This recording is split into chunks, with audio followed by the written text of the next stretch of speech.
సాధారణంగా తెలుగు రాష్ట్రాల్లో దాదాపు చంటి బిడ్డలందరికీ స్నానం చేయించే ముందు అమ్మమ్మలు, నానమ్మలు నూనెలతో మసాజ్ చేసిన తరువాత స్నానం చేయండం చూస్తుంటాం. మనందరం కూడా అలా చేయించుకునే ఉంటాం. అప్పట్లో అయితే ఆముదంతో మసాజ్ చేసేవారు.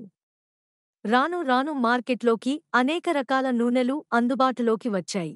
దీంతో ఆముదంతో మసాజ్ చేసేవారు చాలా వరకు తగ్గిపోయారనే చెప్పవచ్చు. పిల్లలకు మసాజ్ చేయించే ముందు వారి వంటి మీద ఉన్న ఆభరణాలు అన్నీ తీసేయాలి, నిశ్శబ్దంగా, సాధారణ టెంపరేచర్ ఉండే ప్రాంతంలో మసాజ్ చేయాలట. మనం చేసే మసాజ్ను పిల్లలు ఆస్వాదించేలా నెమ్మదిగా చేయాలి. ఇలా చేయడం ద్వారా ఆక్సిటోసిన్ హార్మోన్ విడుదలై చక్కటి అనుభూతి కలిగిస్తుంది.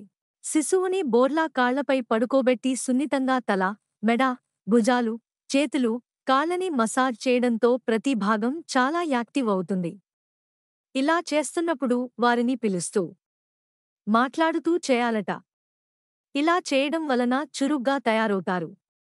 అది మాత్రమే కాకుండా ఒత్తిడి తగ్గడం, మంచిగా శ్వాస తీసుకోవడం, జీర్ణక్రియ సరిగ్గా పనిచేయడం, ప్రశాంతంగా నిద్రపోయేందుకు తోడ్పడుతుంది. ప్రతిరోజు మసాజ్ చేసే పిల్లలు తరచూ ఏడవడం, కడుపు సంబంధిత సమస్యలకు దూరంగా ఉంటారని ఓ అధ్యయనంలో తేలింది. అలాగే తల్లులు ఇలా చేయడం ద్వారా వారి మధ్య చక్కటి అనుబంధం ఏర్పడుతుంది.